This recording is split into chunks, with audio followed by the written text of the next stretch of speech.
So, over the last couple of weeks,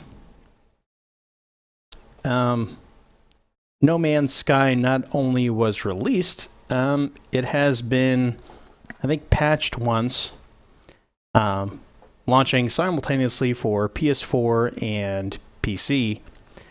And this is Hello Games' first game. And we've talked about No Man's Sky previously. They had the dumb, stupid death threats simply because we had to delay the game for a couple of months into August, and people, of course, lost their minds.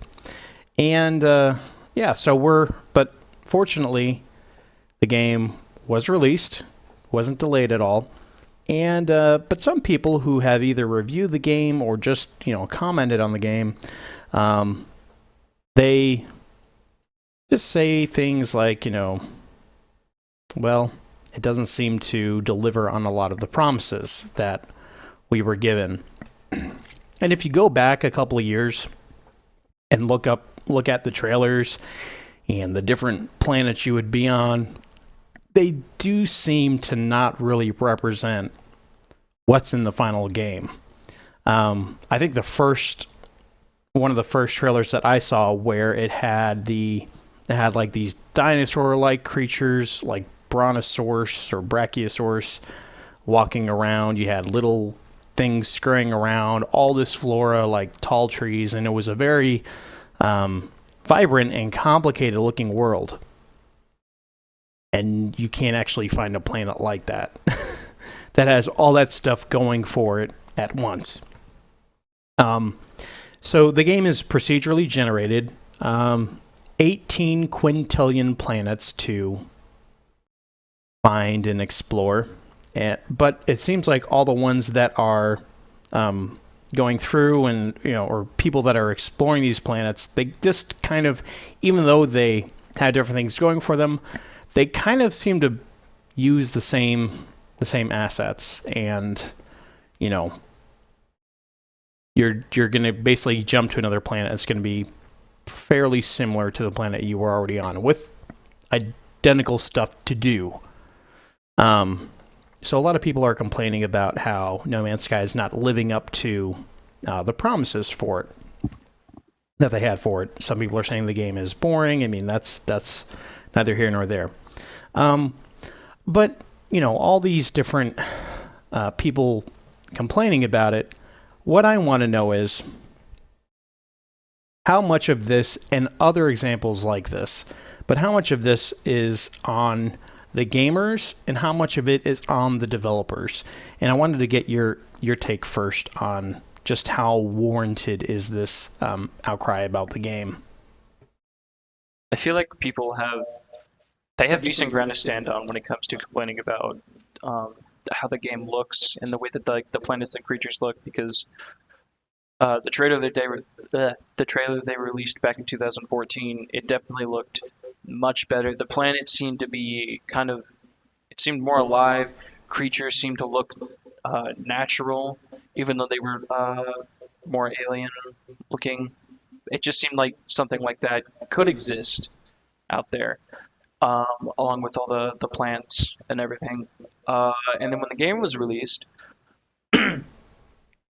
I've seen a lot of animals that are just like, it looks like someone clicked random on the spore monster generator and was just like, yeah, we want that on that planet, Hmm. but for every planet. There's I've seen a few animals that look really cool and they seem kind of natural for the planets that they're on.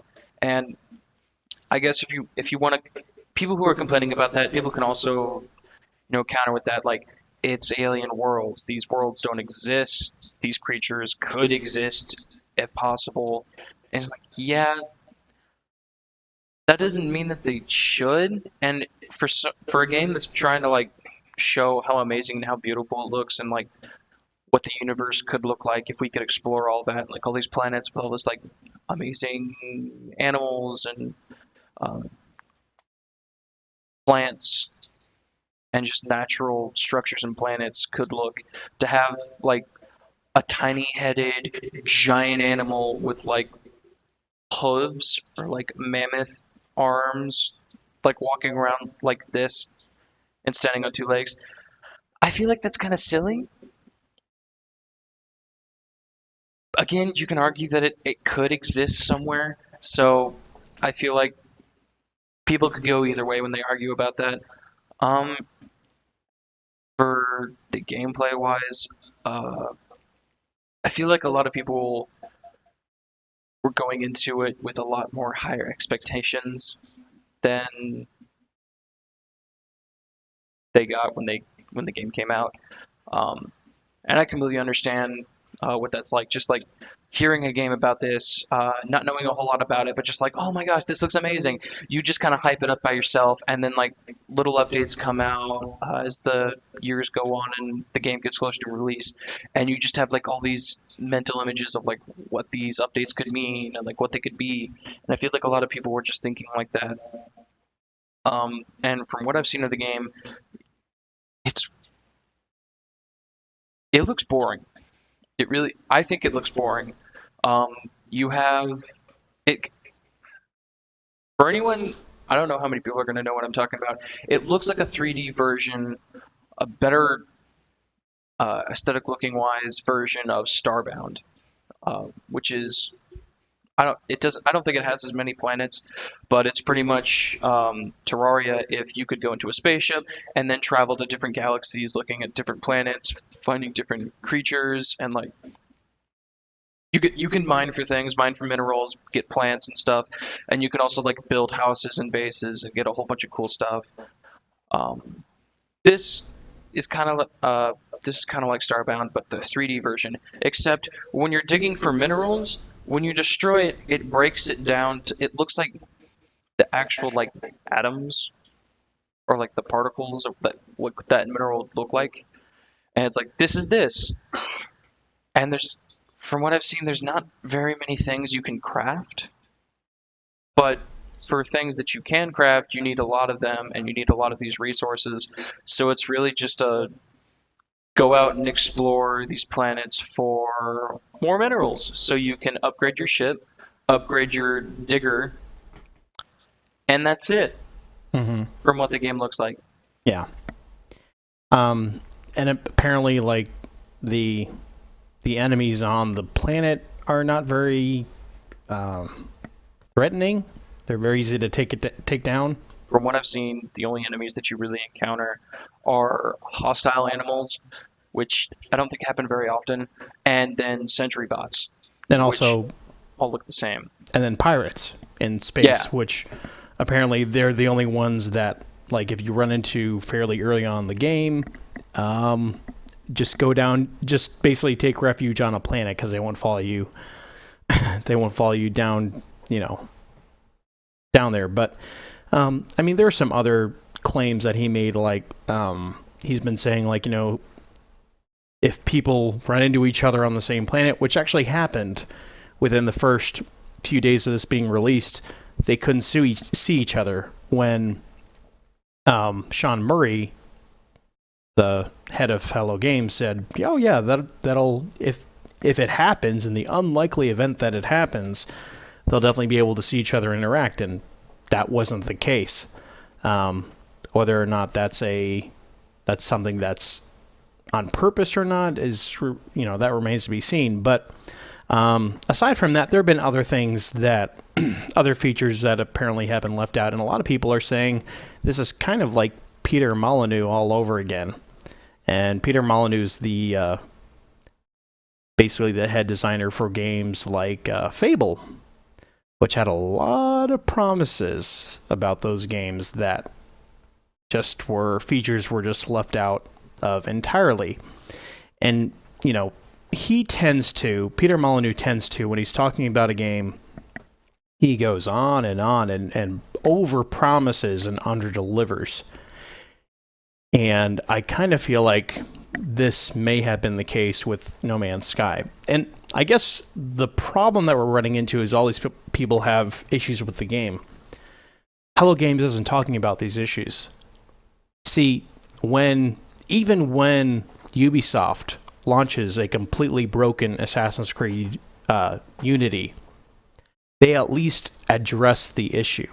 When Warner Brothers Games launches a completely broken version of Arkham Knight on PC, they at least talk to their consumers. As a game developer, you can't basically fail to deliver what you promise and then not talk to people at all. You know, we understand. I kind of feel like underneath all of the rage and rants that you see online from gamers, I do feel that we are a reasonable bunch. We just have to, once you get us calmed down, you know, we can be fairly reasonable, and our expectations can be tempered. But don't promise us the moon and, you know, give us a pebble. You know, don't say like, oh, this game is going to be so incredible, because there's a lot of people that are saying like, you know, hey, you're expecting a lot out of a team of 16 people. Well, this is what they said they were going to announce. You know, don't sell me a game that you have no that you can't make. And, you know, tell people, you know, like, hey, we wanted to get this feature in here, but we couldn't. Maybe we can do it in a sequel one day. But we just couldn't get it done for this. I feel like they didn't want to say that because that may have hurt their initial sales, but I kind of feel like the word of mouth that this game is getting, and you see, you said that the game looks kind of boring. It looks repetitive, but I like to say every video game is repetitive. It's just the ones that convince you that they're not are the ones that don't seem to be repetitive. But every game is. Every game has you doing the same actions over and over and over again. And it just seems to me like they could have avoided all of this bad publicity by just being honest. You know, if it's a case of you couldn't get something working, so it had to be cut, or if it's going to come later. You know, Assassin's Creed Unity. Everyone hates it now, but you go play it now, once it downloads the patches, you're set. You're not going to see all those game-breaking glitches. And, you know, Ubisoft basically said, yeah, this is what we're going to do. We're going to fix the game for you. And it just seems like a little communication would go an awful long way in the case of No Man's Sky.